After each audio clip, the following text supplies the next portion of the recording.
The slant in the floor always ran from the window to the wood stove. As a kid, I thought Grandpa built it that way on purpose so the light could travel. He never corrected me. The cabin smells the same. Pine and old paper and something metallic from the well water. I'm sitting on the floor now, back against the wall he paneled himself, and I can feel the slant under me. Still there. I didn't want the cabin because it was valuable. I wanted it because he left it to me. That was the deal we made when I was 12 and helped him re-shingle the roof. When I'm gone, this place is yours, he said. Not because you're the oldest or the favorite, because you'll sit in it.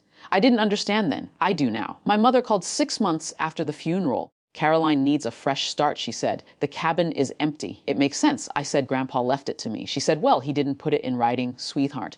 And Caroline is your sister. I didn't fight it at first. I let months pass. Then I drove up and saw Caroline's car in the driveway. She'd painted the door, the red one, the one Grandpa spent a weekend sanding and staining because the original was cheap hollow core and he wanted something solid. She painted it gray.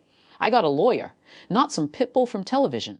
A woman named Patricia who wore cardigans and took notes in cursive. She told me we might lose. She told me it would cost more than the cabin was worth. She told me all of this quietly, without any performance. I said, okay. The courtroom was smaller than I expected.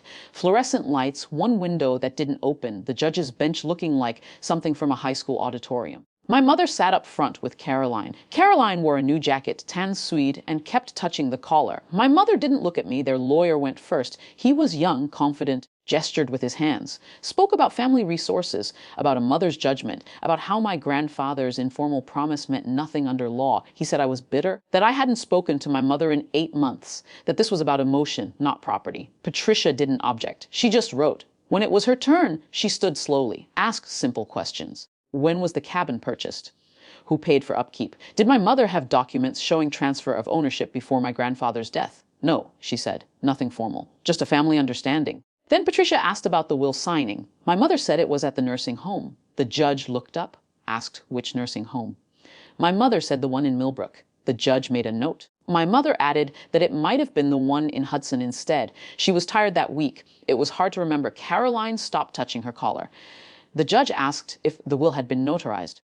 Their lawyer said yes. The judge asked who the notary was. Their lawyer shuffled papers, said the name was illegible. The judge looked at him for a moment, then said she'd like to make a phone call during recess. Just for clarity, recess lasted 20 minutes. I sat on a wooden bench outside. My mother and Caroline stayed in the courtroom. Through the door, I heard Caroline's voice, quick and low, and my mother's answering silence. When we resumed, the judge had a file in front of her that wasn't there before. She asked a few more questions about dates.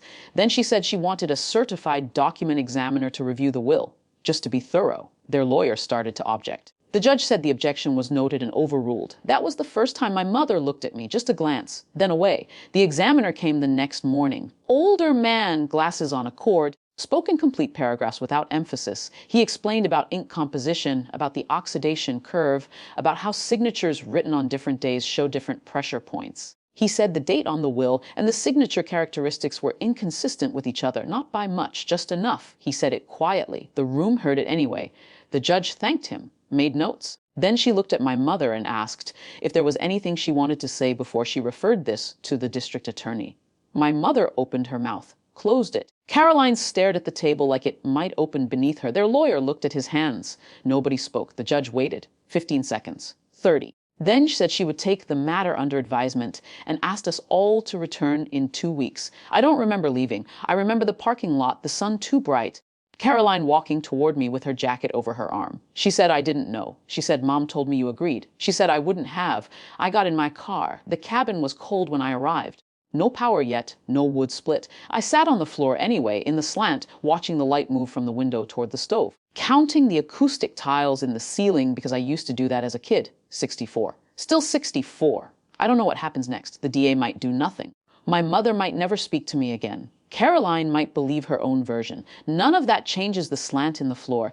None of it changes that I'm sitting in it like Grandpa asked. He didn't say it would be clean. He just said I'd be the one to sit.